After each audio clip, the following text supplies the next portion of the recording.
acuerdo, como ven ahí, estamos hablando en la anterior clase sobre esta parte que era de las reglas de origen. Y les decía que parte de los principios, si se acuerdan, estoy volviendo hacia atrás, para acordarnos cuáles son las características por las cuales una mercancía califica como originaria. Buenas noches, Yuli. Y teníamos las 6 características con las cuales las mercancías calificaban como originarias. Pero les comentaba un poco qué es lo que sucede cuando 2 o más países han intervenido en la producción de una mercancía. Y nos decía que efectivamente el origen de esta mercancía iba a ser establecido a través del criterio de transformación sustancial, que era ese criterio que justamente le daba el carácter esencial a la mercancía, es decir, después de un proceso de transformación o un proceso de producción, se supone que la mercancía había sido transformada, y al ser transformada se constituía en un nuevo bien, y al constituirse en un nuevo bien, tal como dice el segundo párrafo, se tenía que clasificar en una partida arancelaria diferente. Por eso es que este concepto también es conocido como el concepto o el criterio de salto de partida, porque efectivamente lo que sucede es que se da un salto de partida en la mercancía. ¿Se acuerdan en el ejemplo cuando les decía, si tienes una partida que se clasifica en un capítulo 20 y tienes la mercancía resultante que se va a clasificar en un capítulo 40, entonces efectivamente cumple con este criterio inclusive de salto de capítulo, porque los criterios que se establecen nos dicen salto de partida, lo que implica que la mercancía podría estar dentro del mismo capítulo, pero clasificada en una partida diferente. Yo sé que ustedes han visto en tema de nomenclatura o merciología, justamente la identificación de las partidas arancelarias, identificación de los capítulos y en qué consiste cada uno de ellos, pero la idea en términos de origen es que efectivamente ustedes tengan la capacidad de diferenciar que la mercancía, a través del criterio de transformación sustancial, lo que implica que ha tomado un nuevo carácter esencial la mercancía, porque se supone que se ha producido una nueva mercancía, entonces eso nos permite hablar de que efectivamente la mercancía ha sido clasificada en una partida arancelaria diferente. Después hablábamos un poco de que cuando se exprese el criterio de transformación sustancial mediante la regla del porcentaje sobre el valor, es decir, nosotros deberíamos determinar cuál es el valor que va a tener una mercancía en el momento que decidamos producirla o decidamos exportarla. Y nos hablaba de 2 criterios, si se acuerdan, y los habíamos visto la anterior clase, justamente estos 2 criterios, que eran justamente el tema de transformación sustancial, que estaba vinculado con lo que sería la regla del porcentaje ad valorem,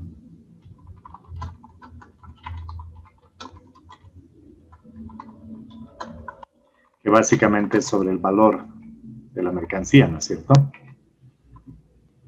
Y nos decía que teníamos que tomar en cuenta 2 aspectos.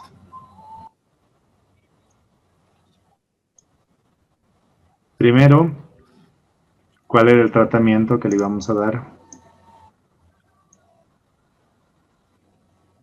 a los materiales importados?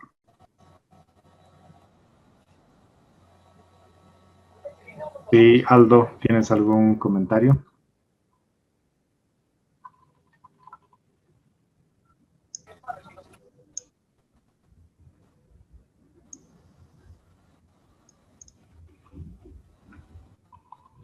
Entonces, lo que nos decía es que para el tema de los materiales importados, teníamos que ver el valor aduanero en la importación.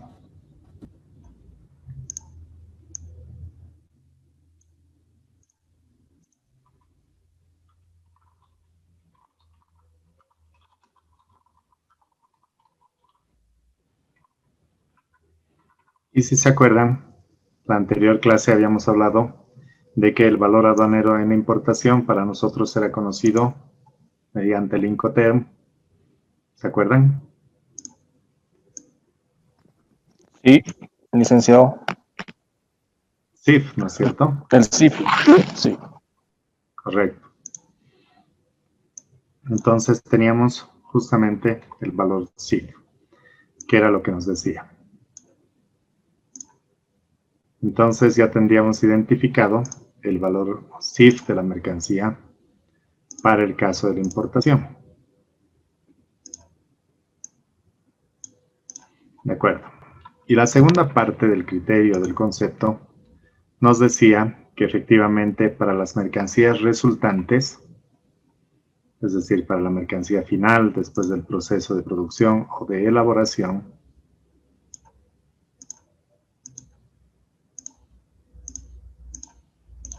teníamos acá las mercancías resultantes, se tenía que tomar en cuenta en este caso el precio de fábrica o el precio de exportación.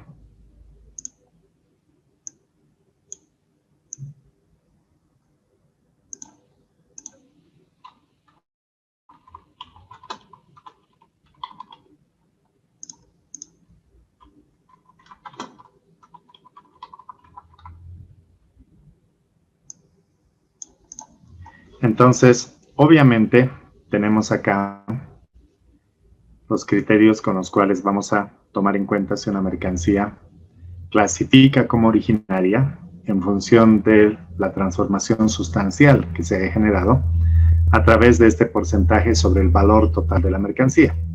Ahora, en primera instancia, mi consulta, ¿el precio de fábrica es igual o superior o inferior al precio de exportación?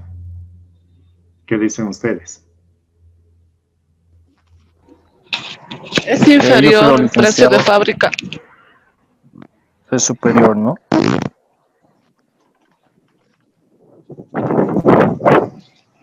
Marta dice que es inferior, y creo que fue Jonathan, no estoy muy seguro, que dijo que el precio de fábrica era Sí, superior. licenciado.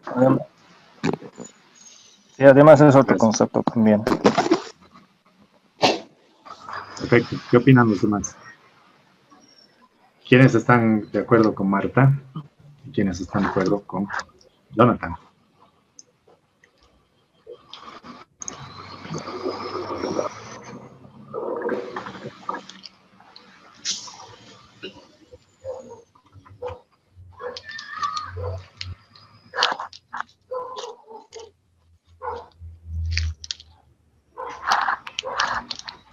¿Qué dicen?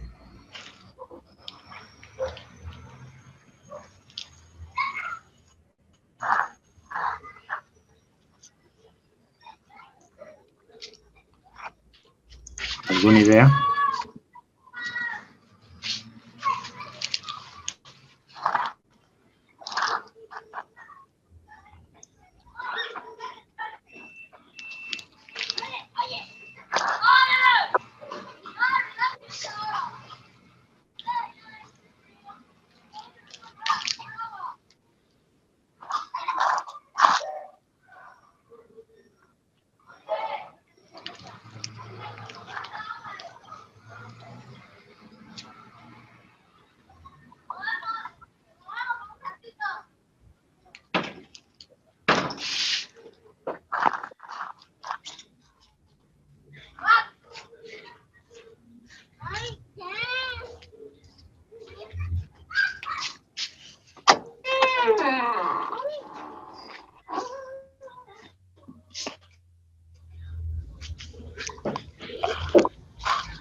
Ya entiendo por qué parece que no atienden en las clases.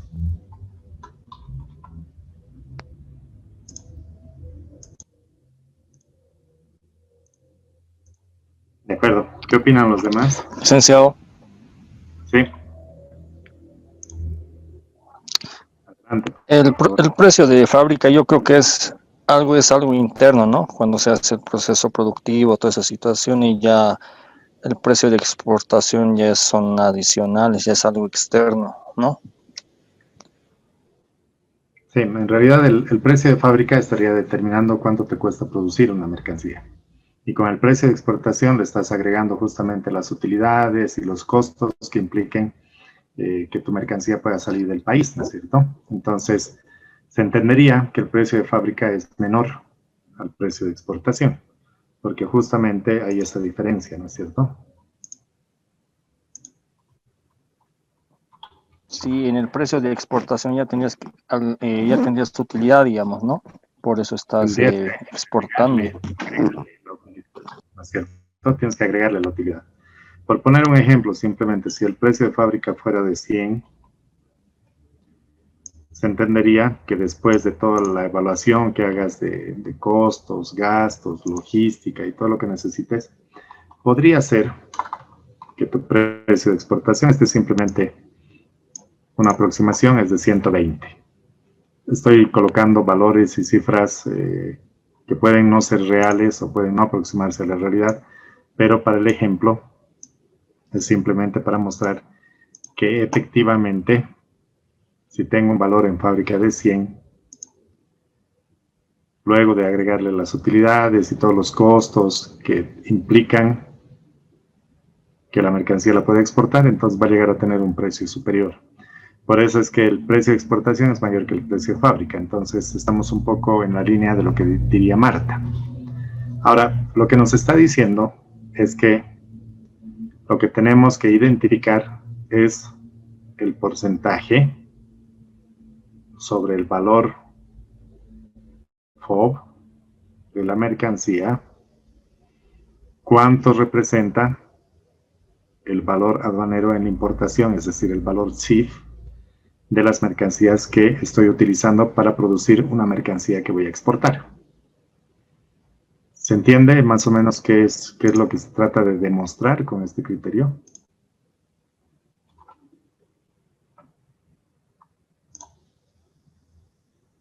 Si no se entiende, pueden decir no entiendo. No hay problema. ¿Puedes repetir, porfa, profe? Claro, Camila, no hay ningún problema. Sí, por favor. Claro que sí, Erika. Lo que estamos viendo es si se cumple el criterio de transformación sustancial. Es decir, la mercancía la voy a transformar partiendo de diferentes insumos que voy a utilizar. Concéntrese en el ejemplo que hemos estado hablando en estas clases y piensen en el tema de la camisa. La mercancía resultante, y lo voy a poner aquí, la que voy a exportar va a ser la camisa. ¿Está bien? ¿Por qué utilizo el ejemplo de camisa de manera reiterada? Porque es mejor concentrarse solamente en un ejemplo para entender la idea. Ahora, ¿cuáles son los materiales que he importado? Eso es lo que tenemos que identificar para la camisa. Por poner un ejemplo, y solamente vamos a poner un material, podemos poner dos si quieren, vamos a tener la tela y vamos a tener los botones. Entonces, esos son mis materiales importados. ¿Está bien? ¿Hasta ahí está claro? Sí. Correcto. Sí. Perfecto. Entonces, esos son los materiales importados y esta es mi mercancía resultante. Ahí está claramente identificado. Ahora, se supone que mi mercancía resultante va a tener un precio de fábrica. Entonces, para nosotros, inicialmente, nuestro precio de fábrica es de casa. Digamos que es 100. Y para nuestra exportación, digamos que es 120. ¿Está bien? Entonces, mi camisa en fábrica me va a costar 100 y cuando lo vaya a exportar voy a considerar 120. El concepto nos decía que tengo que identificar el valor FOB. Entonces, el valor FOB vamos a considerar que es justamente el precio de exportación en este momento. Pero también nos dice que podría ser el precio de fábrica, cualquiera de los dos. De acuerdo. La regla me dice que tengo que identificar en términos porcentuales sobre el valor de la mercancía, sobre 100 o sobre 120, cuántos representan mis materiales importados en términos porcentuales. Digamos que si le ponemos precios, la tela me ha costado, por poner un valor, simplemente 60 y los botones me han costado 5. Puede ser expresado en dólares, en moneda nacional, en lo que ustedes quieran, pero simplemente les estamos dando valor. ¿Está bien? Entonces, estos 60 de mi material importado, concentrémonos solo en los 60, ¿cuánto representa de mi precio en fábrica? en términos porcentuales?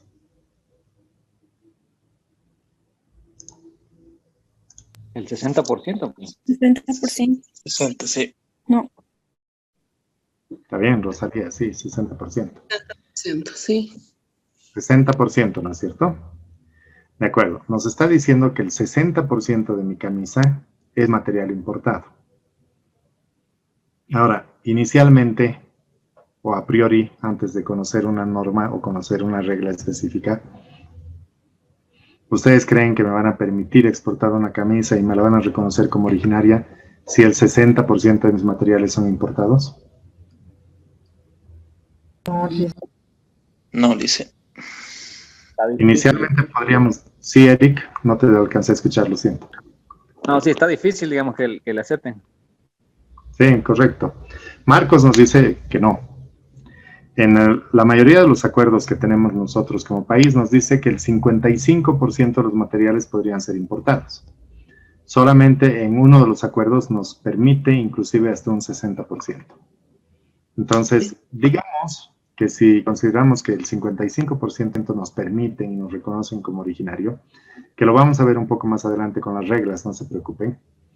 Entonces, esta mercancía no estaría calificando como originaria, porque estaríamos utilizando el 60% de materiales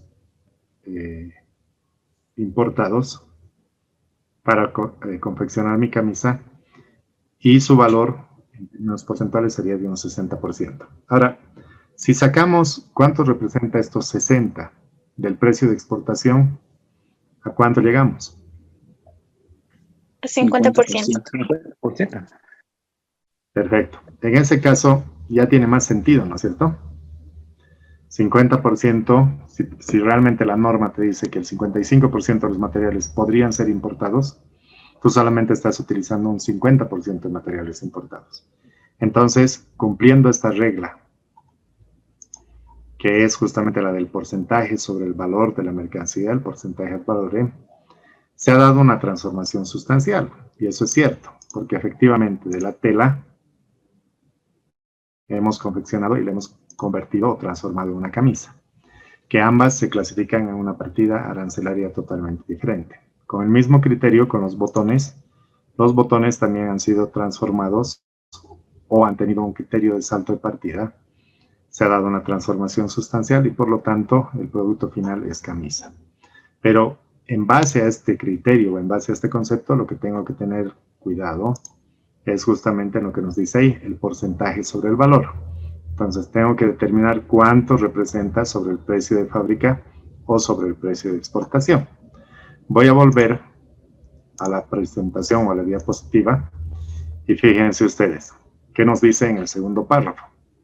Para las mercancías resultantes, el precio de fábrica o el precio de exportación es el que voy a utilizar para la regla de porcentaje al valor, y nos dice además conforme a disposiciones de la legislación nacional. Ahora les pregunto, ¿me conviene utilizar el precio de fábrica o me conviene utilizar el precio de exportación? El precio de exportación, licenciado. El de exportación, ¿no es cierto? Precio de exportación. Exacto, tienen razón Jonathan, Natalia, Eric. El precio de exportación es el que me interesa, porque justamente me va a permitir utilizar en mayor proporción los insumos que estoy trayendo para poder confeccionar un bien dentro del territorio nacional. ¿Dudas sobre este ejemplo? Creo que Marta quiere... Buenas noches. Buenas noches, Freddy. Además, te permite recuperar los costos. Una pregunta, licenciado. Sí, por favor. Después, creo que Jonathan. Con respecto al concepto del precio de fabricación, ¿es lo mismo al costo de fabricación, costo de producción? Licenciado, porque el precio de fábrica yo pienso que es diferente al costo de producción, ¿no? Sí, correcto. Lo que pasa es que el precio en fábrica igual va a incluir las utilidades, porque el costo de producción es cuánto te cuesta producir a ti como empresa. Y ese costo de producción se supone que es una información interna, es una información de la empresa. Ahora, el precio de fábrica es cuánto vas a vender o en cuánto vas a vender tu mercancía en tu fábrica. digamos, con un Incoterm, que sería Xworks, ¿no es cierto? Que lo estás vendiendo en la puerta de tu fábrica. Pero se supone que a eso ya le has incrementado o ya le has cargado las utilidades que corresponden. Entonces, tu precio de fábrica no es lo mismo que tu costo de producción. Y tu precio de fábrica no es lo mismo que tu precio de exportación, porque al precio de exportación le tienes que sumar también la logística que corresponde a todo el proceso que va a venir para poder exportar esa mercancía. Entonces, se supone que también hay una variación en esos precios. Ah, correcto. Gracias, licenciado. Ahora, el asunto de 60 bolivianos, la tela, digamos, ¿quién lo controla? Por ejemplo, mi meta, mi objetivo es que mi mercadería sea de origen. Entonces, para mantener o para tener un rango inferior, ¿qué tal si yo, por ejemplo, puedo inventarme, ¿no? Esta mercadería que cuesta 70, le dijera, o puedo decir que es 40, de manera de que mi producto sea originario. ¿Quién lo controla ese 60? Todos los valores licenciados. De acuerdo, Freddy, muchas gracias. He completado ahí. ¿Quién le puede controlar? Se supone que estoy hablando de los materiales importados.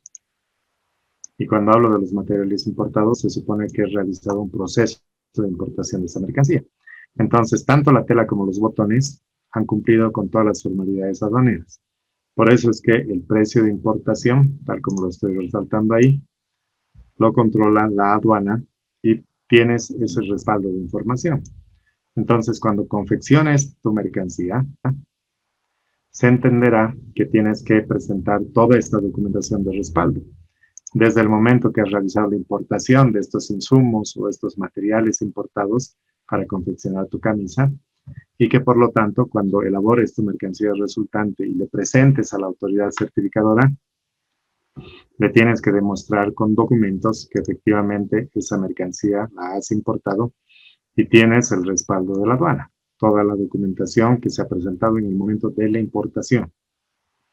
Entonces, cuando fabriques tu mercancía utilizando estos insumos, se entenderá que tú tienes que demostrar que efectivamente has comprado en 60 y tienes el respaldo documental para justificar que efectivamente ese ha sido el costo que ha tenido la mercancía que estás utilizando como insumos para fabricar o producir el bien que vas a exportar.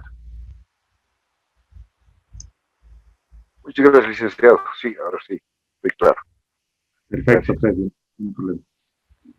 ¿Alguien más quería decir algo? Creo que Jonathan.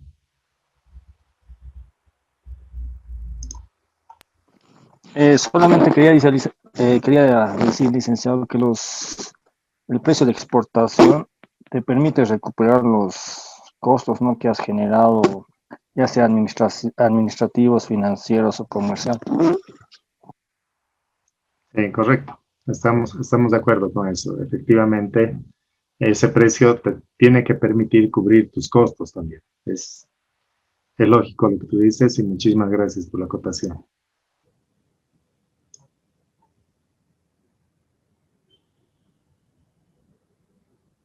¿Para los demás está claro? Sí, sí. Gracias, Eric. Sí, gracias, profe. Perfecto. Camila, que aparece en la clase una sí, una no. Entonces, Marcos. tendría que tener ese cruce de información, digamos, para demostrar, porque al momento, digamos, de la importación, cuando ingresan las telas, digamos, y luego se producen y pasa que para la exportación tendrían que sí o sí demostrar, o sea, de que evidentemente se ha hecho, o sea, se ha fabricado y ahora se está exportando. ¿Cómo se hace? O sea, ¿cómo funciona? Porque los certificados de origen no dice, digamos, ¿no? No, bueno, hace mención más a la partida y al... Lo que pasa es que, sí, Marta, lo que pasa es que la empresa Flores, digamos así, que es una empresa que se va a dedicar a hacer este proceso, ¿no? La empresa Flores ha importado tela. La empresa Flores ha confeccionado la camisa y la empresa Flores va a la autoridad competente y le dice, quiero que me emitas un certificado de origen. Entonces el Cenavex, en este caso, le consultará a la empresa Flores qué materiales has utilizado. de dónde provienen tus insumos. Tú los has importado o ha traído otra empresa. Y con todo eso se reconstruye el precio y con eso se determina si efectivamente tu mercancía cumple o no cumple con el origen. Para exportación allá. Después de ese procedimiento, efectivamente, lo que hace la entidad certificadora es decir que tu mercancía cumple con el origen y por lo tanto te certifica o certifica a la empresa Flores que efectivamente la mercancía puede ser exportada. Entonces, como ves en la empresa. Perdón. Sí. Entonces el certificado de origen lo emite el fabricante. Sí o sí, en todos los casos. La entidad certificadora. O la entidad, digamos, ¿no ve? O sea, pero claro. Claro, el que fabrica la camisa tiene que ir a solicitar a la entidad certificadora que le emita el certificado de origen. Porque se supone que es quien conoce toda la logística que ha desarrollado para poder confeccionar la camisa. Uh-huh. Y ahí en la empresa Flores, 3 del curso ya nos hemos beneficiado. Okay. Me refiero a los 3 Flores del curso. ¿Dudas para alguien más, por favor? Lick, entonces esto se hace bajo la modalidad de RITEX, ¿verdad? Para que adquiera origen. ¿O se puede importar, No. pagar los tributos y exportar? Sí, es exactamente esa la figura.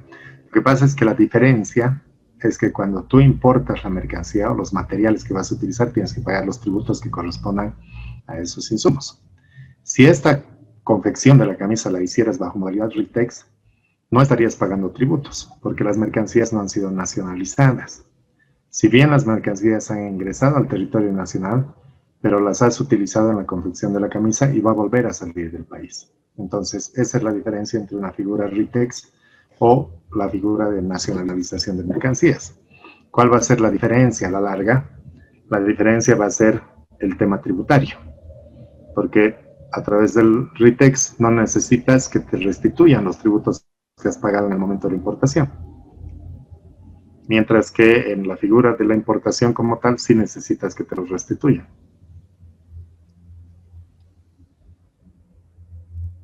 ¿Se entiende la diferencia? ¿Y cuál es, sí, ¿y cuál es más conveniente?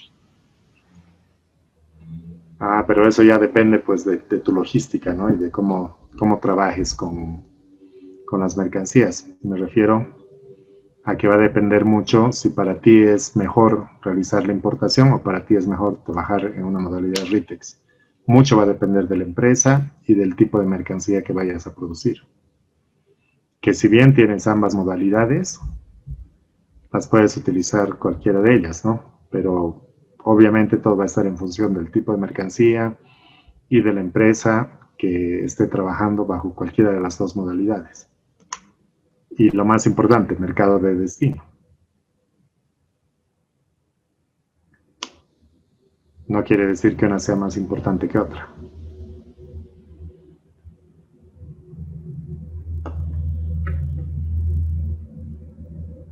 ¿Algún otro comentario?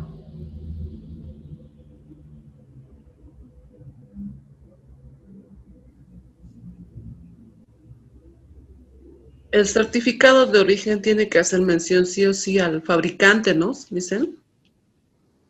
Sí, vamos a ver un poco más adelante los detalles que corresponden. Y sí tiene que hacer referencia, obviamente, a quién ha producido la mercancía o quién está exportando la mercancía. No necesariamente tiene que estar el dato del productor. No se olviden que podría haber una persona que se dedique a comercialización. O podría haber un broker que se haga cargo de comercializar las mercancías. Entonces tiene que figurar obviamente la persona que se va a encargar de comercializar ese producto, que lo vamos a ver un poco más adelante. Okay. Perfecto. Si no hay más dudas, y gracias al comentario de Marta, vamos a tratar de avanzar un poco más, porque si no, no voy a poder explicarles esa parte. Entonces, fíjense, ya tenemos definida esta regla de origen y nos dice además que hay algunos casos especiales. En estos casos especiales hace referencia a lo que son accesorios, repuestos y herramientas que van a ser empleados con una máquina, con un aparato, con un artefacto o un vehículo, y que van a ser considerados como si tuvieran el mismo origen que la máquina, el aparato, el artefacto o el vehículo, siempre y cuando que estos repuestos o herramientas hayan sido importados y vendidos normalmente con la mercancía final, en la cantidad y en la especie en que es un equipo normal. Un ejemplo simple es cuando comercializas un vehículo. Si tienes un vehículo que su origen es mexicano, pero ustedes saben que los vehículos vienen acompañados con el triángulo, con la gata, con la llave, que son las herramientas que forman parte justamente del vehículo. Ahora, el vehículo es mexicano. Entonces, ¿qué le da el carácter esencial? ¿El vehículo o las herramientas? El vehículo. El vehículo es la parte esencial. Gracias, Jonathan. Lo demás es complemento. Sí, exacto. Entonces, lo que nos dice es que podrían venir algunos accesorios, repuestos o herramientas.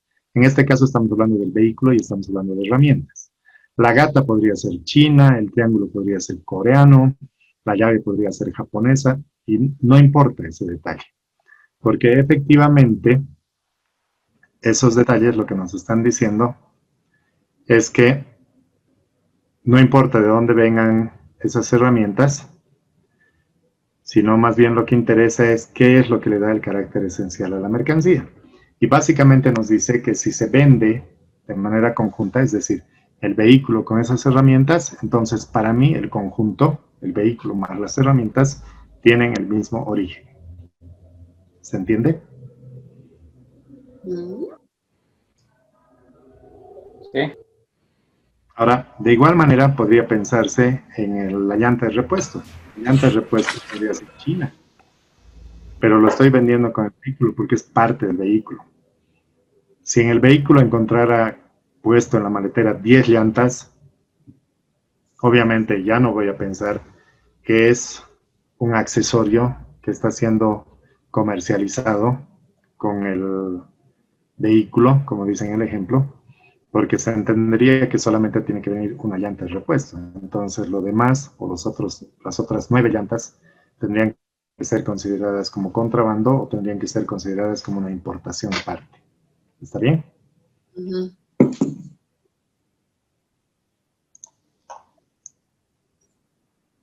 De acuerdo. Entonces, en el otro caso, nos dice que a solicitud del importador se debería considerar como un único artículo, a los efectos de la determinación de su origen, a los artículos no montados o desmontados que se importen en varios envíos, porque por razones de transporte o producción no es posible importarlos en un solo envío. Eso también es como que lógico, ¿no es cierto?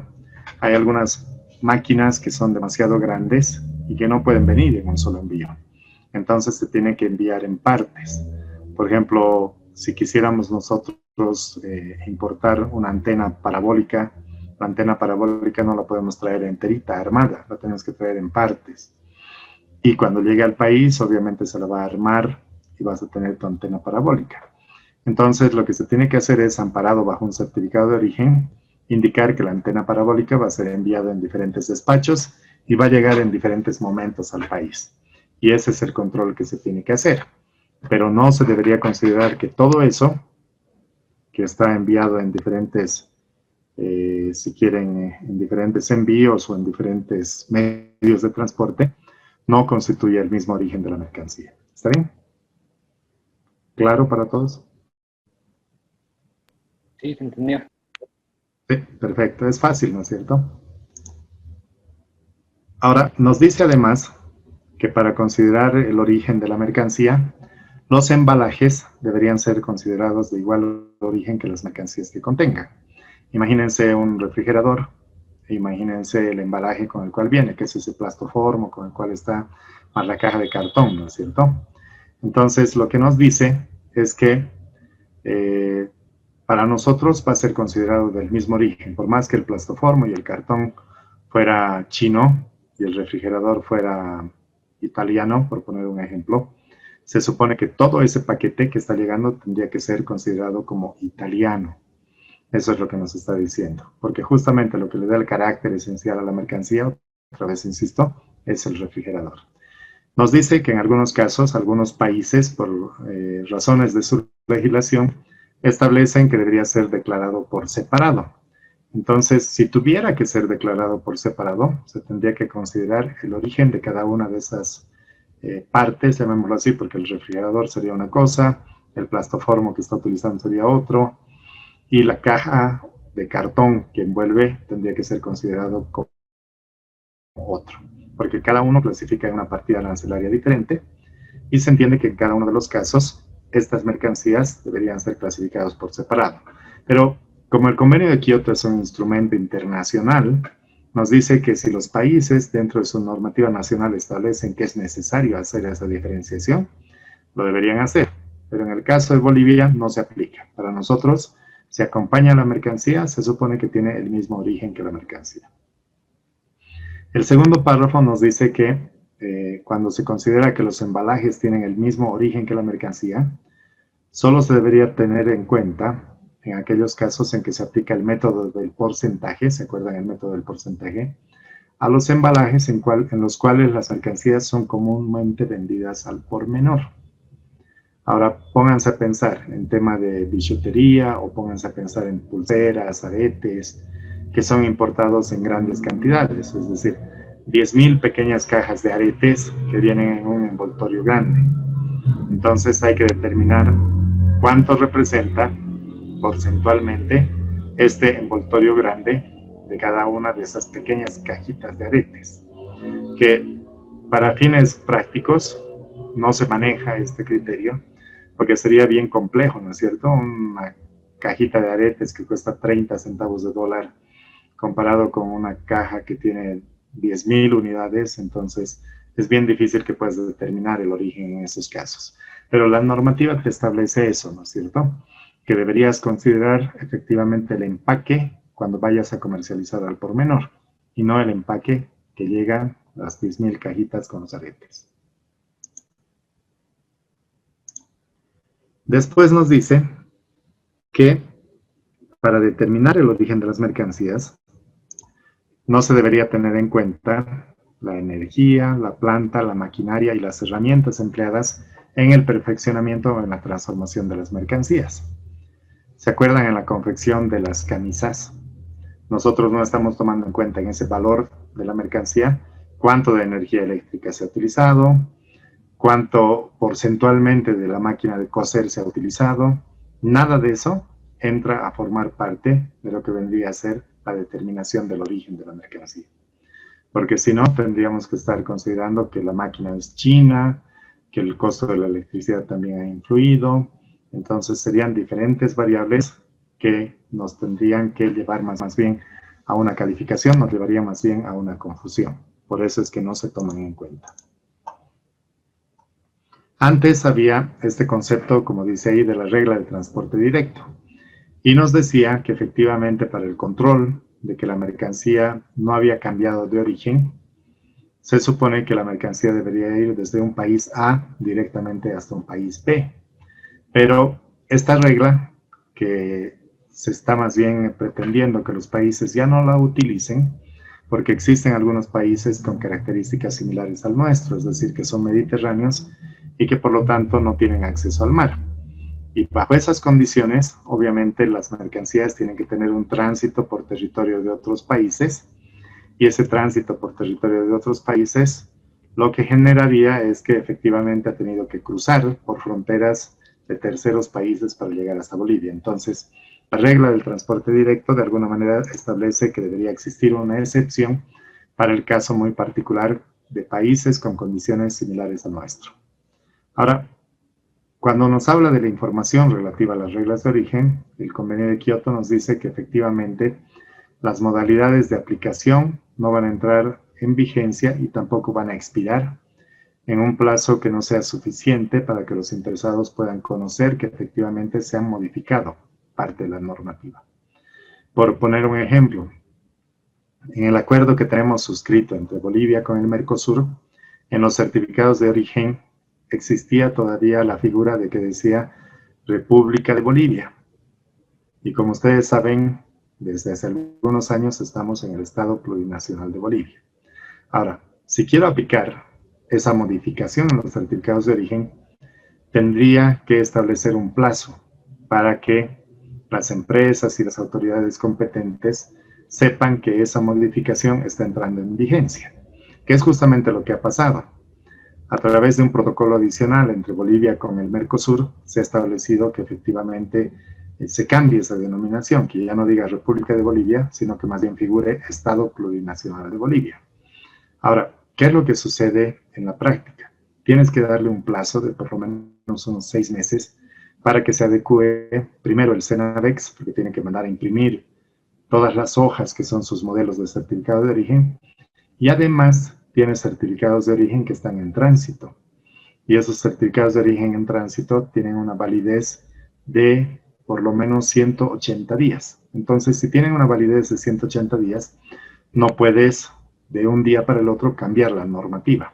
Por eso es que nos dice que este tipo de modificaciones tienen que establecer plazos suficientes para que los importadores y exportadores que utilicen o se amparen ante esta normativa tengan el tiempo suficiente para poderse adecuar. Con eso habríamos visto el primer capítulo, que básicamente es lo que les decía, lo que está relacionado con las condiciones y las características con las cuales tiene que calificar una mercancía como originaria. Entonces, ya tenemos cuáles son los criterios que tienen que cumplir y ahora tenemos que ver en el capítulo 2 cuáles son las pruebas documentales de origen. El certificado de origen, como ustedes saben, es el instrumento que efectivamente se constituye en un formulario que es emitido por una autoridad competente y que se entiende que certifica que las mercancías son originarias de un país determinado. Y además, en función a lo que preguntaba Marta, que está ahí claramente, así la hacemos despertar, nos dice que este certificado puede incluir además la declaración del fabricante, del productor, del proveedor, del exportador o de otra persona competente. Entonces, sí tendría que ir, si se establece en el certificado de origen, información de todos o cada uno de ellos. El segundo concepto nos dice certificado de denominación regional y nos dice que este certificado está establecido y reconocido por los países cuando se establecen condiciones específicas relacionadas con la producción de una mercancía en una región específica. Ahí hay un ejemplo donde dice del champán, que efectivamente es producido en una ciudad en Francia, que lleva el mismo nombre. O el queso parmesano, que es producido en una ciudad que es justamente en Parma. Lo mismo ha sucedido con el tema del Singani, que el Singani se reconoce que tiene una denominación regional y la denominación regional está vinculado con Bolivia. Si se acuerdan, en el anterior módulo les había comentado que efectivamente hay un reconocimiento entre Bolivia y Estados Unidos, donde en ese reconocimiento Estados Unidos acepta que el Singani es un producto exclusivamente de Bolivia y que por lo tanto en su país el único que tiene derecho para su comercialización son los productores bolivianos. Entonces, si alguien fabricara, por poner un ejemplo, aunque suene absurdo, en Chile o en Perú un producto que le quieran poner etiqueta de Singani y lo quieran llevar a Estados Unidos no le va a aceptar porque está reconociendo que Bolivia es el único país que produce Singani. Es muy similar a lo que sucede con el tequila o lo que sucede con estos otros productos que les he hablado. Ahora, Bolivia acepta y reconoce a Estados Unidos el whisky de Tennessee y el Bourbon, que es una especie de whisky o una variedad que es producido también en Estados Unidos. Si un país te presenta un certificado de denominación regional, como dice acá, no deberías exigirle que te presente un certificado de origen, porque se entiende que el certificado de denominación regional ya es prueba documental suficiente para demostrar el origen de una mercancía.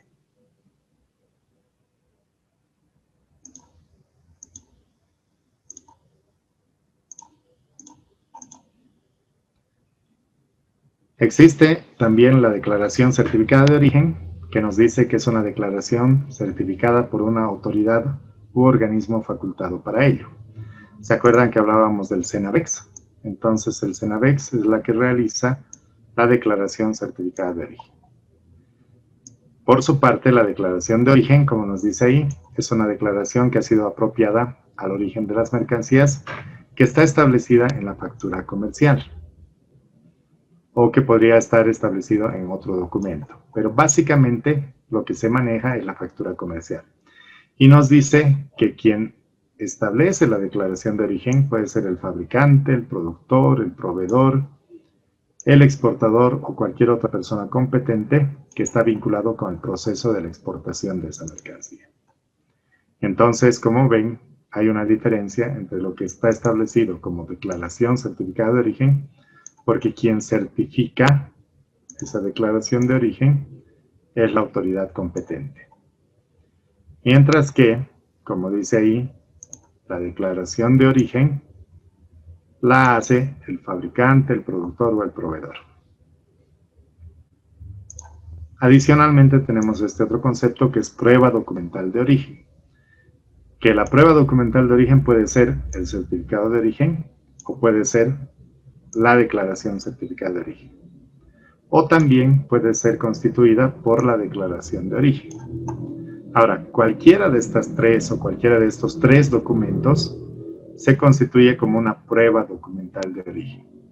La mayoría de nosotros, y siempre hemos escuchado, que la única prueba documental de origen es el certificado de origen. Pero como ven, también podría ser la declaración certificada de origen o la declaración de origen que están descritas acá arriba y que se les acabo de explicar.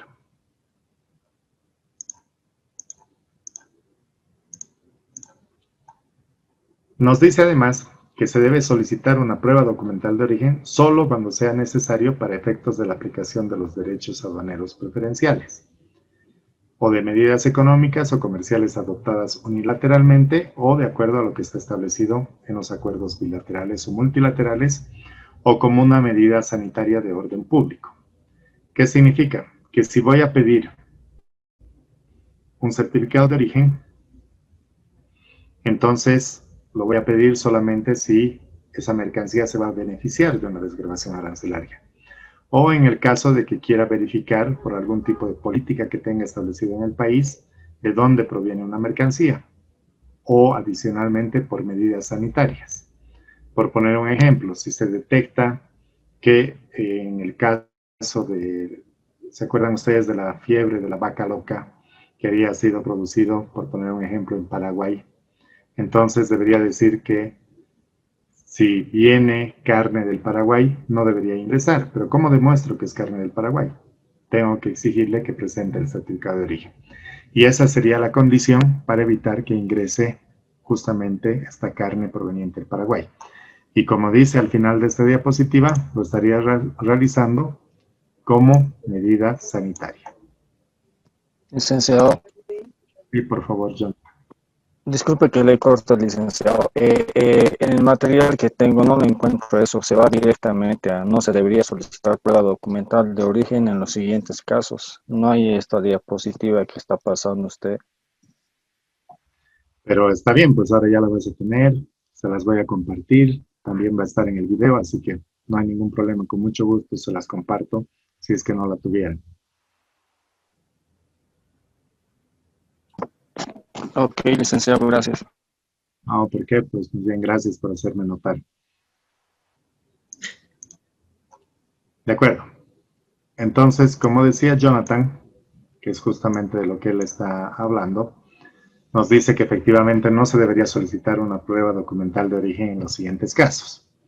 Y el inciso A nos habla de lo que serían las mercancías que son enviadas en pequeños envíos y que son dirigidas a particulares que van en los equipajes de viajeros.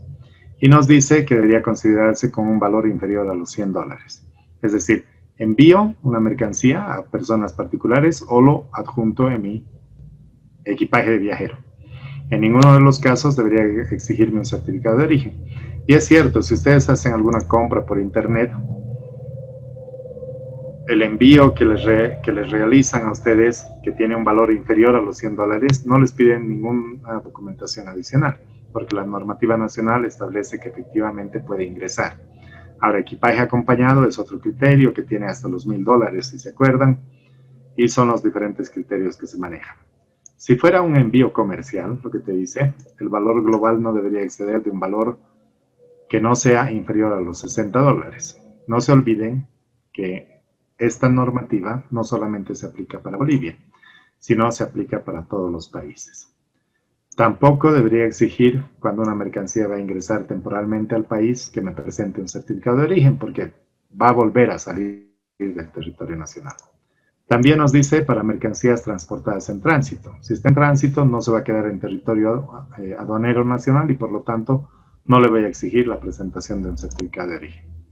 Y finalmente nos dice que si tienes un certificado de denominación regional, tampoco le voy a pedir que presente un certificado de origen. Esto ya se los había mencionado hace unos momentos.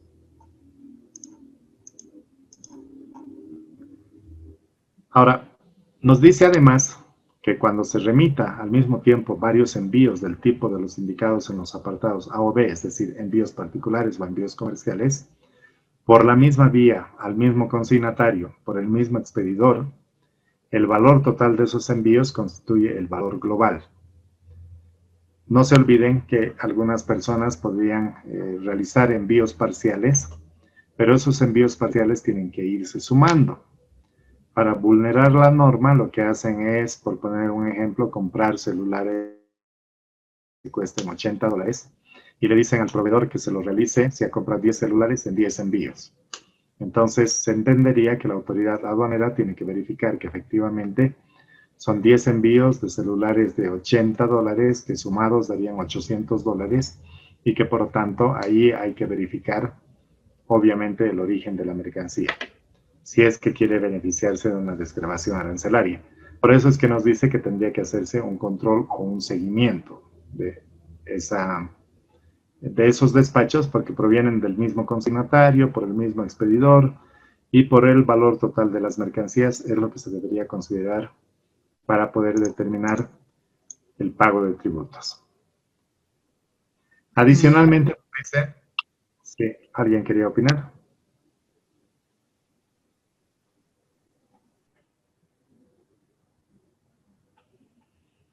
Nos dice que se debería solicitar una prueba documental de origen que sea emitida por las autoridades competentes del país de origen, solamente en los casos en que haya razones para que la aduana del país de importación sospeche de la existencia de fraude.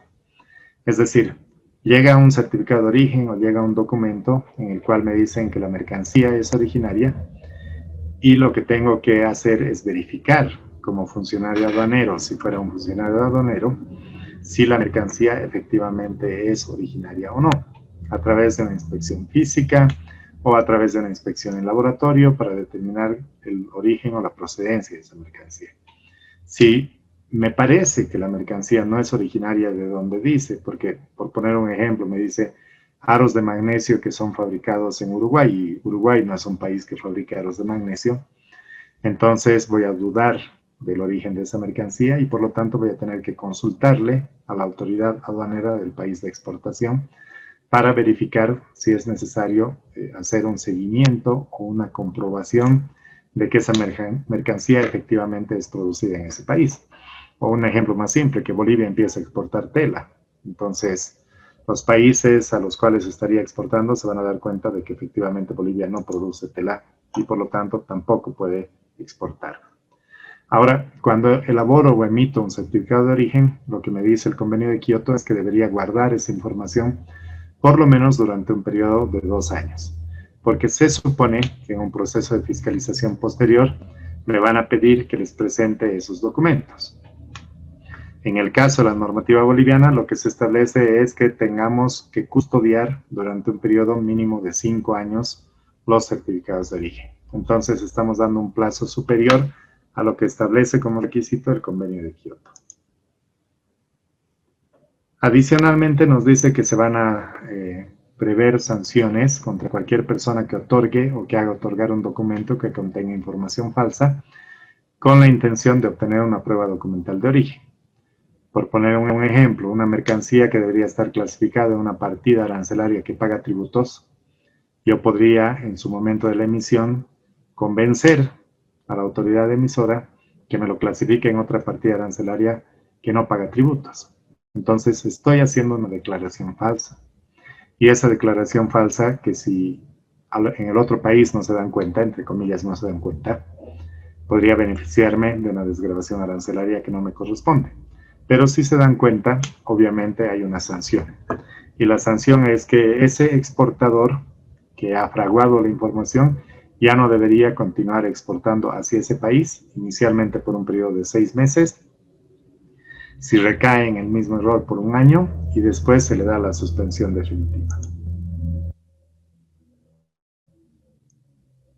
Finalmente, en este capítulo, el Convenio de Kioto nos habla de lo que es el certificado de origen. Nos da este certificado de origen como modelo y nos dice que los países podrían utilizar este modelo y podrían completar esta información como mínimo. Eso quiere decir que en otros certificados de origen se podría ampliar también esta información.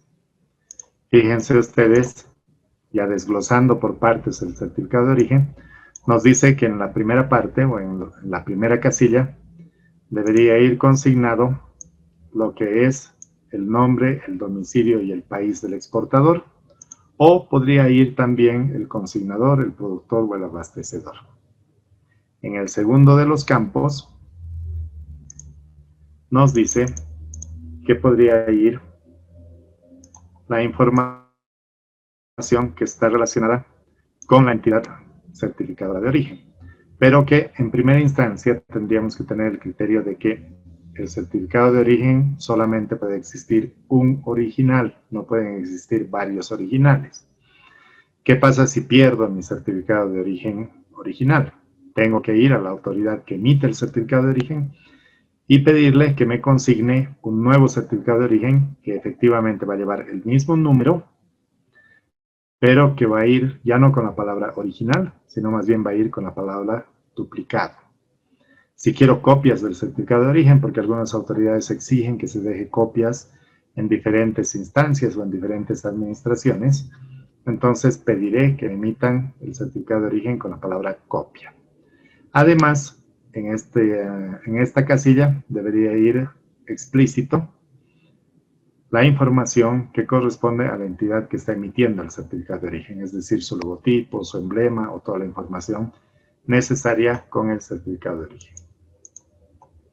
En el campo 3 nos dice que debería ir los datos que son proporcionados por el destinatario, es decir, a quién está dirigida la mercancía. Ahí debería ir el nombre, el domicilio o el país. Y obviamente el certificado de origen solamente va a tener validez para la comercialización en favor de ese destinatario. Si el destinatario es distinto al que dice el certificado de origen, el certificado de origen no tiene validez. En el campo 4 nos dice que debería ir información relativa al transporte, que en la mayoría de los certificados de origen que utiliza Bolivia no se utiliza este casillero. Pero, si fuera el caso, debería ir la información relacionada con transporte, itinerarios y vinculado justamente con las rutas y plazos que han sido establecidos para el transporte de mercancías. En el campo 5 nos dice que debería ir detallado las marcas, los números, la cantidad, los bultos y la descripción de la mercancía por una línea vertical o separado por un espacio. Entonces, la destinación de las mercancías debería ir también en función de lo que establece el sistema armonizado, es decir, el arancel. En el campo 6 debería ir el peso de la mercancía para poderla identificar. Y el campo 7 está simplemente establecido para cualquier información adicional que se pudiera incluir o considerar. Finalmente, en este modelo de certificado de origen, nos dice que el campo 8 está reservado para los detalles que están vinculados con la autoridad competente, es decir, la leyenda de certificación, la firma, la fecha, el lugar donde ha sido emitido el certificado de origen, y obviamente que la redacción que tiene que ir en este campo, que es la redacción exacta de qué es lo que debería escribirse, debería estar establecido por la autoridad emisora.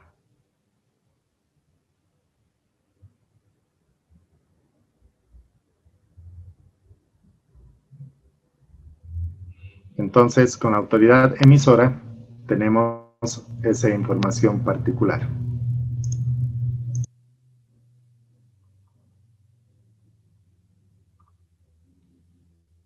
¿Dudas hasta acá? Dicen, Sí, Ariela. una consulta respecto al certificado de origen del Brasil.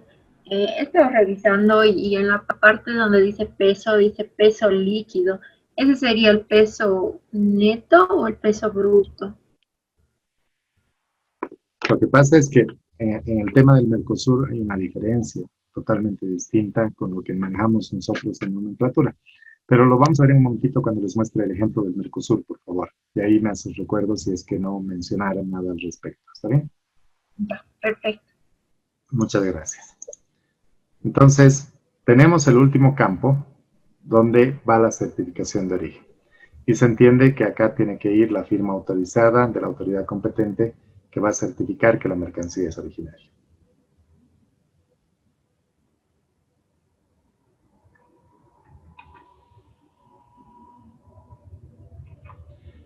Y el último capítulo que tenemos del anexo K, que es justamente el control de pruebas documentales, nos habla justamente sobre las diferentes definiciones que existen, que son vinculadas con el tercer capítulo. El primer capítulo era cómo califica una mercancía como originaria. El segundo capítulo, qué requisitos tiene que tener la mercancía para poder emitirse un certificado de origen. Y el tercero de los capítulos es justamente la participación o el accionar de la aduana, que está vinculado justamente con el control de la mercancía. Entonces nos dice que el certificado de origen es el formulario que va a permitir identificar las mercancías para certificar que son originarias y además puede incluir la declaración del fabricante o del productor. Nos habla también de una declaración de origen certificada y nos dice que la declaración de origen es aquella que está certificada por la autoridad competente. Y finalmente la declaración de origen es aquella que está relacionada con la mercancía de exportación y que puede ser realizada por el fabricante o el exportador. Habíamos visto en el anterior capítulo que efectivamente también existen estas definiciones y estas definiciones nos permiten tener claramente cómo funciona una declaración de mercancía. Pero como estamos hablando que en esta parte ya entra el accionar de la aduana, entonces tenemos que ver que efectivamente la aduana, en el momento en que está recibiendo un certificado de origen, puede hacer consultas al otro país para verificar si la prueba documental de origen es verídica o no. Y nos dice que la puede hacer bajo 3 condiciones. La primera de ellas, cuando hay motivos razonables para dudar de la autenticidad del documento. Como les decía, una partida arancelaria totalmente distinta a lo que está descrito en la mercancía. Es decir, tengo partida arancelaria de zapatos y en la descripción de la mercancía me dice pantalones.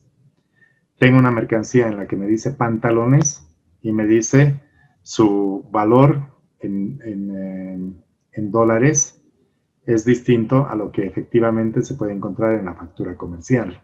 Por poner un ejemplo, o en vez de decir el peso, nos dice que son 300 litros, por poner un ejemplo también. Entonces, te lleva a dudar porque hay información que es errónea y es información incorrecta. Entonces, tengo que consultarle a la autoridad competente del otro país para verificar que efectivamente el documento o la información contenida en el documento es verídica o no. Segundo, me dice que cuando haya dudas razonables acerca de la exactitud de la información en él suministradas, que es justamente este tipo de errores que están registrados. Ahora, ¿qué pasa si un certificado de origen puede ser una fotocopia a color, o puede tener una firma que parecería que ha sido falsificada, o puede parecer que es una fotocopia que tiene la información encima, o que el documento no tiene las medidas de seguridad que corresponden? Entonces, ahí también voy a dudar de la veracidad del certificado de origen. Finalmente, me dice en forma aleatoria que puedo hacer una solicitud de control al otro país. Y esa solicitud de control aleatoria está relacionada justamente con el hecho de que las autoridades aduaneras realizan fiscalizaciones posteriores y que por lo tanto estas fiscalizaciones posteriores las puedo realizar de manera aleatoria.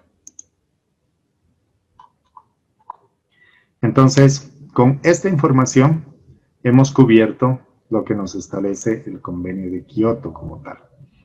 Y con esta información del Convenio de Kioto, lo que tendríamos es la revisión completa de lo que te establece justamente el convenio como información vinculada con lo que sería la normativa de origen.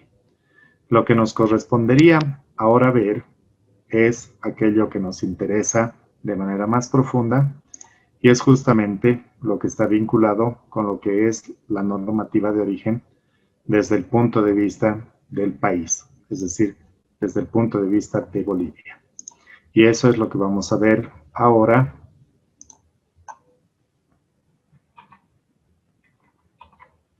para que podamos un poco avanzar con lo que tendríamos antes de la conclusión de la última clase.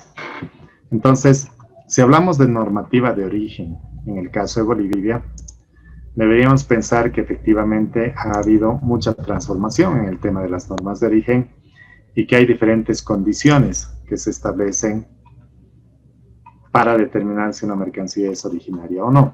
Fíjense ustedes el ejemplo que les pongo y que lo tienen allí en la normativa. Nos dice que básicamente los países deciden fabricar o confeccionar una pijama de algodón. Pero la pijama de algodón se entendería que ha pasado en su proceso de confección por varios países. Y en ese proceso de confección es lo que a nosotros nos interesa conocer. Obviamente, al intentar conocer cuál ha sido el proceso de producción o confección, es que deberíamos detenernos a determinar o identificar efectivamente si el país de origen es considerado el que produce el algodón, el que produce la tela, el que produce el tinte, o el estampado, o el hilado, o botones, o el corte, o la confección, o la licencia del país que te permite. Con lo que hemos visto en el Convenio de Kioto, y en base a lo que ustedes ya conocen hasta ahora, ¿qué criterios podrían aplicar para identificar cuál es el país que ha producido la pijama de algodón y al país al que se le atribuye el origen de esta pijama de algodón? ¿Qué dice?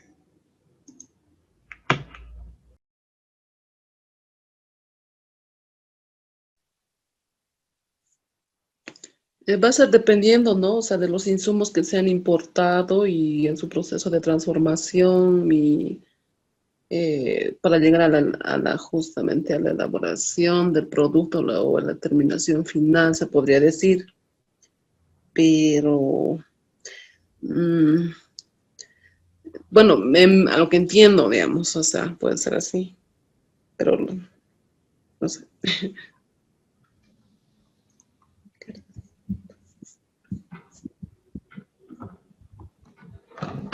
Sí, tal como dice Marta, es cierto que efectivamente tendríamos que analizar y considerar los diferentes criterios. Pero en base a los criterios que ya conocemos, ¿a cuál ustedes le atribuirían el origen de esta mercancía? Solamente con los criterios que ya conocemos. Yo creo que por la confección, pues, ¿no?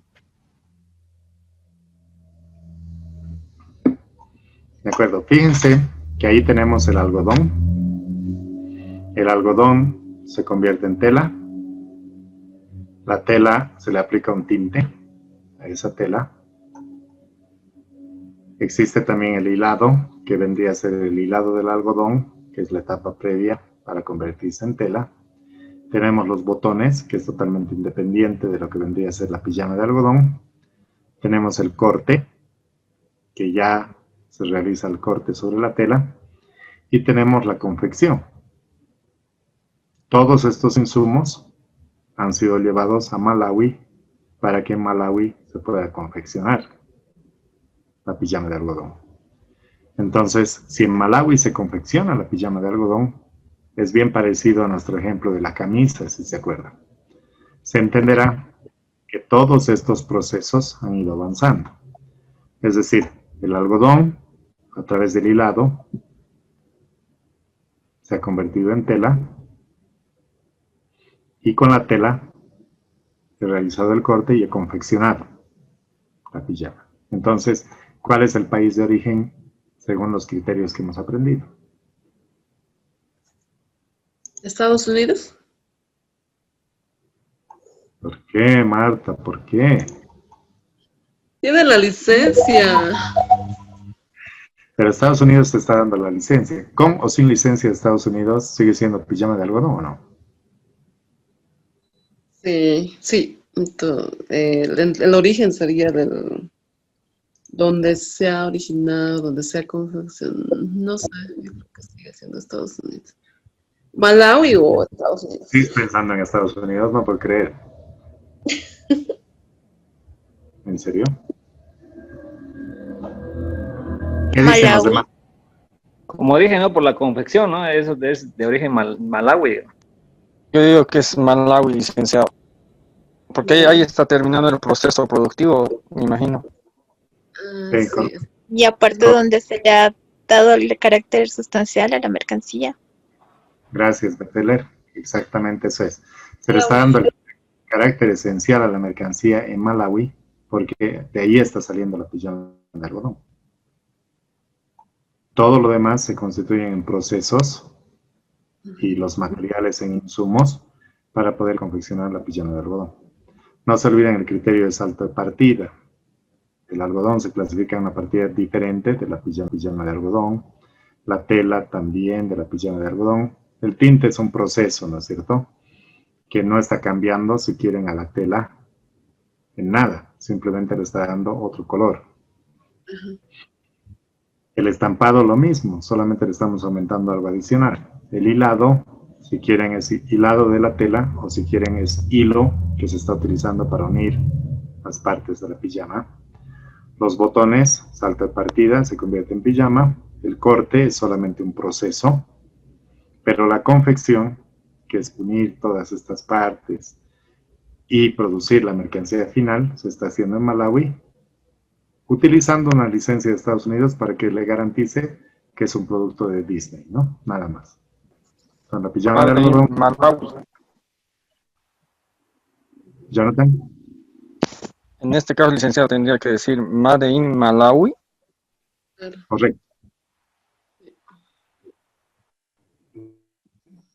Correcto, eso tendría que ser.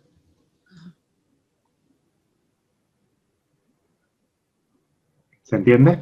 Fácil, ¿no es cierto el ejemplo? Sí. Y estamos utilizando criterios que ya hemos aprendido en el de Kioto. Está fácil. ¿Cómo será cuando tengamos que utilizar otros criterios que vamos a seguir repasando? Porque en realidad ya los han aprendido. Entonces, fíjense ustedes que obviamente las normas de origen van a facilitar el control de las autoridades aduaneras, eso es cierto, porque las aduanas son las que a través del certificado de origen pueden identificar que la mercancía ha sido fabricada en un país determinado y por lo tanto en función de eso van a poder establecer que efectivamente una mercancía es originaria. Y nos dice además que se aplica en cada una de las operaciones comerciales. Y eso es cierto, porque se entendería que efectivamente en todas las operaciones comerciales se tiene que utilizar el certificado de origen. Si es que las mercancías queremos que se beneficien de una desgravación o de una preferencia arancelaria determinada. Nos dice además que dentro de los objetivos de las normas de origen, lo que se quiere generar es evitar la defección del comercio, que es justamente la triangulación. ¿Se acuerdan de este ejemplo? ¿Alguien podría explicarlo? Porque ya se los he explicado.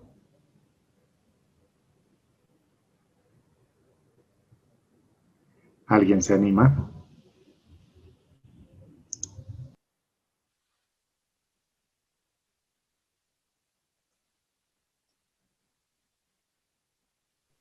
Que un tercer país se beneficie de la preferencia arancelaria que tenga un país con otro.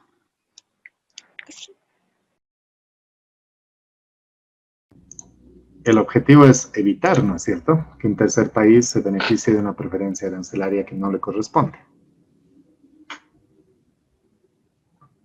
¿Se acuerdan que en uno de los ejemplos que habíamos visto, lo que habíamos analizado es que efectivamente hay un acuerdo comercial entre dos países y se entiende que el tránsito de mercancías entre estos dos países es libre de aranceles y que por lo tanto no paga nada. En el ejemplo nos habla de que existe un tercer país que lo que hace es tratar de exportar una mercancía hacia uno de los países, en este ejemplo exportarlo hacia el país A, para que con el beneficio que se tiene de la liberación comercial entre ambos países, pueda transportar de manera libre la mercancía del país A hacia el país B. Entonces se está beneficiando de un acuerdo del cual ellos no participan en función de una mejora para su mercancía en términos de aranceles o en términos de reducción de costos. Entonces lo que se busca es que efectivamente las mercancías no tengan este tipo de proceso, es decir, de triangulación, que vaya en desmedro de aquellas mercancías que efectivamente sí forman parte de lo que está establecido en el acuerdo. Entonces, por eso es que justamente se habla de este tema de la triangulación y lo que se pretende es evitar que sucedan este tipo de circunstancias. Profe, pero sí se puede realizar, o sea, hay algunos países que sí se puede. Lo que pasa es que la idea es que la mercancía cuando paga tributos y ya está nacionalizada, obviamente puede tener libre circulación dentro de tu territorio nacional, pero eso no quiere decir que vaya a un tercer país. Por poner un ejemplo, Perú tiene un acuerdo comercial con Estados Unidos. Entonces, una mercancía que es fabricada en Estados Unidos la puede llevar al Perú y puede ingresar libremente a aranceles. Pero eso no quiere decir que cuando está circulando libremente esa mercancía, que es de origen de Estados Unidos, puedan traerla a Bolivia. Y a Bolivia ingrese sin el pago de aranceles. Entonces, no puede suceder eso, porque lo que estás haciendo es... Profe, disculpe. No, se cortó. Los demás Se me han cortó. escuchado. Sí, he escuchado. A lo que entendí, Creo que se le cortó a Camila. Sí, Jonathan, por favor. sí, a lo que entendí, licenciado, que se está exportando del tercer país, digamos, al país A, y que puede ser el tránsito para llegar al país B, algo así, licenciado. Claro, en el ejemplo que daba, ¿no es cierto? Posiblemente sí no me alcanzó a escuchar entonces. Estados Unidos fabrica una mercancía y desde Estados Unidos se le exporta al Perú, porque con Perú tiene un acuerdo comercial. ¿Está bien? Entonces al Perú ingresa libre de aranceles. Y esa mercancía, que ya tiene libre circulación en el Perú, la quieren traer a Bolivia. Ahora, ¿a Bolivia la pueden traer sin el pago de aranceles? No. No, no es cierto. Entonces, lo que se está tratando de hacer es justamente evitar ese tipo de triangulación. Pero si existiría acuerdo, licenciado, con Perú, Lo que pasa es que si Estados Unidos tiene acuerdo con Perú, es la relación de Estados Unidos con Perú. Y la mercancía es de origen americano. Bolivia no tiene un acuerdo con Estados Unidos. Entonces, si del Perú lo quiero traer a Bolivia, tengo que pagar los tributos porque la mercancía no ha cambiado de origen. Sigue siendo originaria de Estados Unidos. Y al ser originaria de Estados Unidos, paga los tributos para ingresar a Bolivia. Sí, Camila. Bueno, o sea, yo estoy trabajando en una MBO y ha habido casos, digamos, donde sí han hecho varias veces triangulación. Pero Perfecto. no sé si estaban libres de aranceles, digamos. Eso no, esa información no había preguntado. Claro, ahora tú ya les puedes enseñar, en base a lo que estamos hablando, de que esa triangulación no es correcta si es que lo han traído libre del pago de aranceles.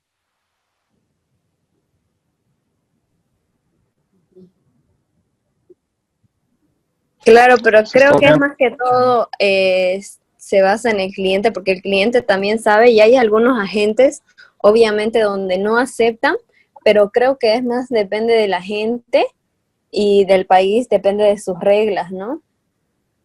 Sí, correcto. exactamente. Todo depende de qué es lo que nosotros tenemos establecido en nuestros acuerdos comerciales. Y si en nuestros acuerdos comerciales está establecido que Bolivia tiene un acuerdo con Estados Unidos, por poner el mismo ejemplo, y Perú lo tiene, entonces en ese caso no hay ningún problema que ingrese a Bolivia o que ingrese a Perú. Pero si Bolivia no tiene un acuerdo con Estados Unidos, en nuestro ejemplo, la mercancía que proviene del Perú hacia Bolivia debería pagar tributos. Estaría entrando de contrabando entonces. Si lo trajeran y no pagaran tributos, se entendería que sí, efectivamente, ¿no? Porque la mercancía no ha cambiado de origen. La etiqueta del made in, o el made in, o el hecho en, sigue siendo la misma. Va a seguir diciendo hecho en Estados Unidos. Y si viene del Perú, sigue siendo hecho en Estados Unidos y tiene que pagar los tributos.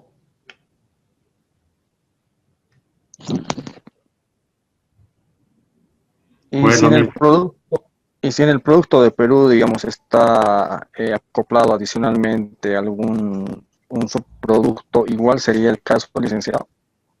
No, en ese caso ya te acoges a lo que establecen las reglas de origen, ¿no? Con el mismo ejemplo, si de Estados Unidos llevas un insumo al Perú de Estados Unidos y ese insumo lo incorporas en tu mercancía que le vas a exportar a Bolivia y sufre un proceso de transformación y le da un nuevo carácter esencial a la mercancía, se entiende que el producto final que sale del Perú es un nuevo producto con un nuevo carácter esencial y que podría venderse a Bolivia, pero habría que identificar claramente si el acuerdo te lo establece. Que en la clase del día viernes vamos a tratar de establecer este tipo de condiciones donde efectivamente se puede identificar las mercancías que han sido producidas y si estas mercancías son reconocidas como originarias. Entonces, en el caso de la compañera que dijo, habrá que ver si existe algún convenio con los países, ¿no? Correcto, exactamente eso es lo que hay que verificar. Porque de dónde estará viniendo la mercancía es lo primero que hay que ver, por qué país ha hecho el tránsito de esa mercancía y qué tipo de proceso adicional se ha realizado en ese país, o si ha estado bajo control aduanero, porque hay varias figuras que hay que ir mirando. Si ha estado bajo control aduanero, la mercancía no ha sido transformada ni modificada, solamente ha hecho un tránsito por ese país y ha debido estar en un depósito temporal. Pero hay que entender muy bien la figura para poder dar un criterio, ¿no es cierto?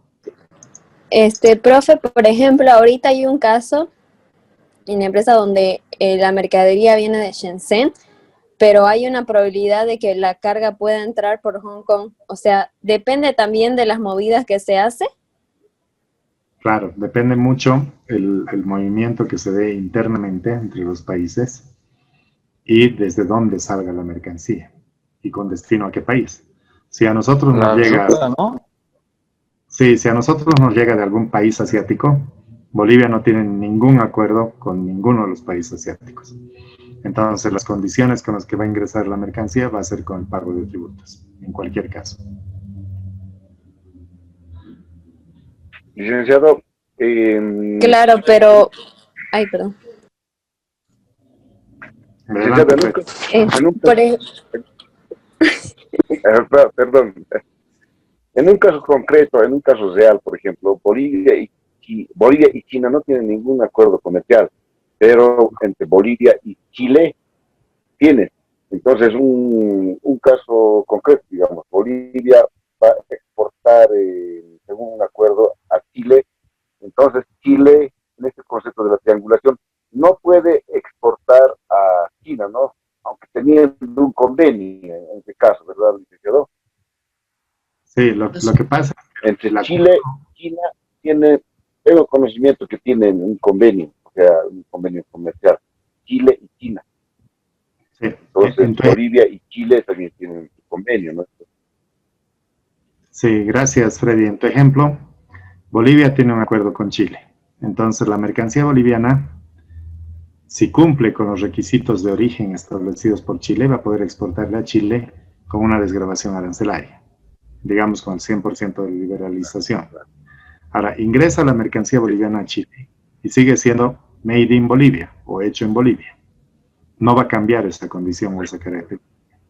Si Chile quiere reexportar esa mercancía boliviana a China, cuando ingrese a China tiene que ingresar con certificado de origen boliviano, no puede ingresar con certificado de origen chileno, porque la mercancía sigue siendo boliviana. Entonces, cuando ingrese a China, va a tener que pagar los tributos que correspondan, porque la mercancía en ningún momento ha cambiado de boliviano a chileno.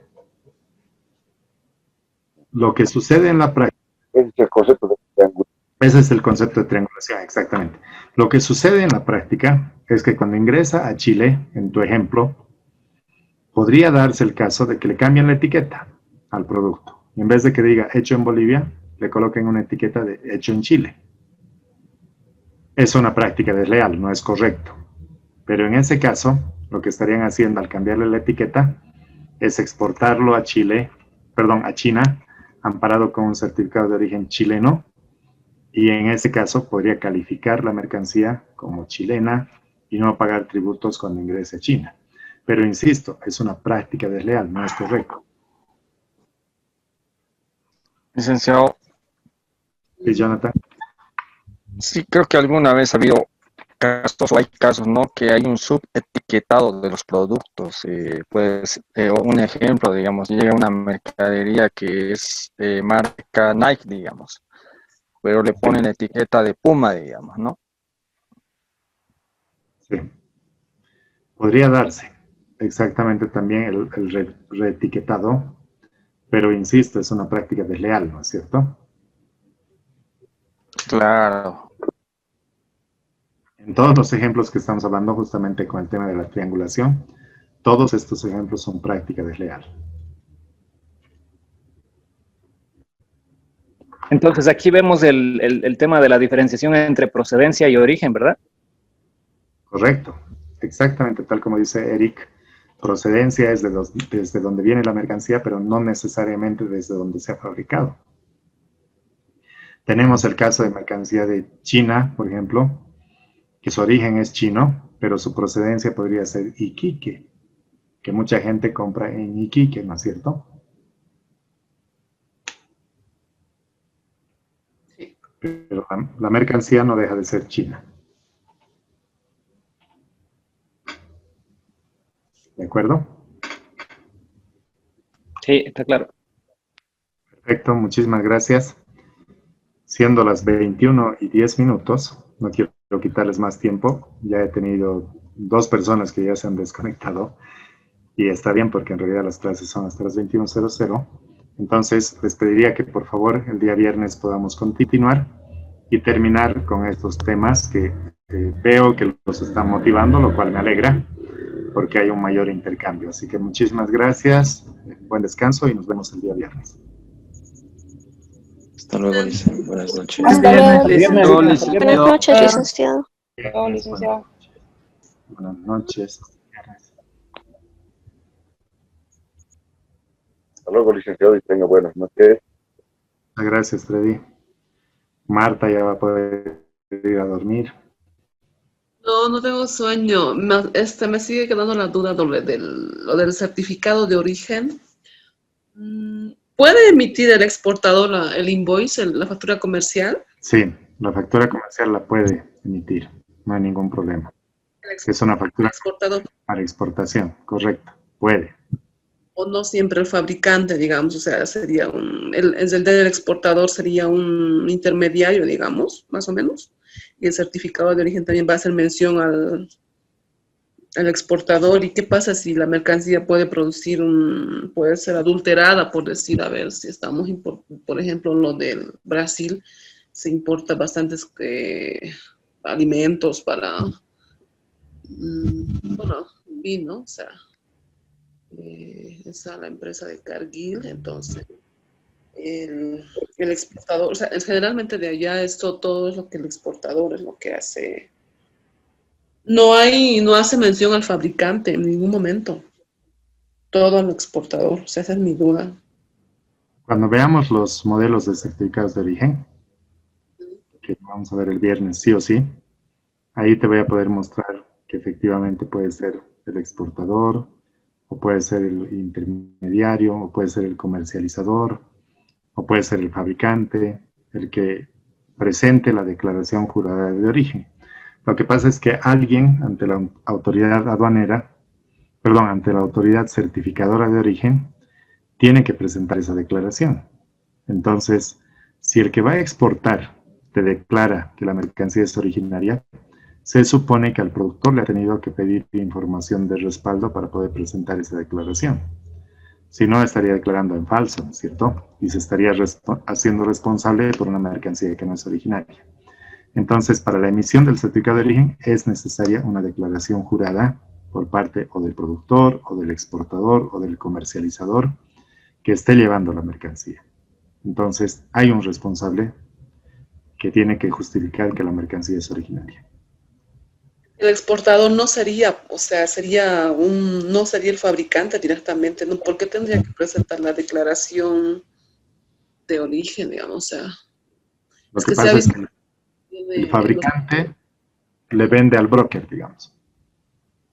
Y ellos pueden adulterar. O sea, pero el broker es el que tiene que presentar la declaración jurada, porque él es el que está exportando la mercancía. Entonces, eso es lo que tienes que garantizar, que efectivamente el que está exportando sea el que demuestre que la mercancía es originaria. Ese es responsable por todo. Exacto, es responsable por todo. Tú como fabricante ya le entregaste la mercancía, ya le vendiste, ya emitiste tu factura comercial y el otro tiene que ser el que declare que efectivamente la mercancía que está exportando es originaria. Si adultera, modifica, cambia la mercancía, es responsable. Bueno, ya. Gracias por creerme, Marta. No, es que le tengo que creer porque no tengo que quedarme con nada. Gracias, gracias. Está bien, entonces. Ya. Descánseles. Muy bien, gracias, Marta. Elisa, le iba a preguntar. No. Le iba a preguntar si si también dicen dar clases tal vez de nomenclatura arancelaria aparte, digamos, ¿no? Porque no vamos a llevar, creo que el viernes es nuestra última clase, entonces, otros cursos tal vez no sé, ¿no? Tal vez podría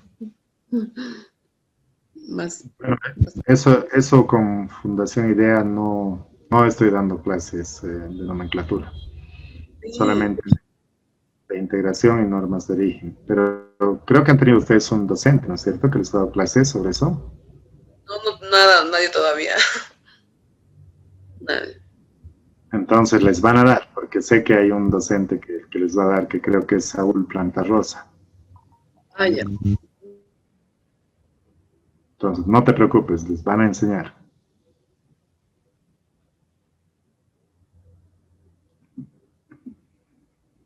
Ahora sí los dejo. Gracias, Freddy, Aldo. Buenas noches, Luis. Buenas noches. Cuídense, nos vemos el viernes. Aprovechemos que me quedaba ahí congelada. Hasta luego, buenas noches. Hasta luego, Luis. Chao, Freddy. Hasta luego, licenciado.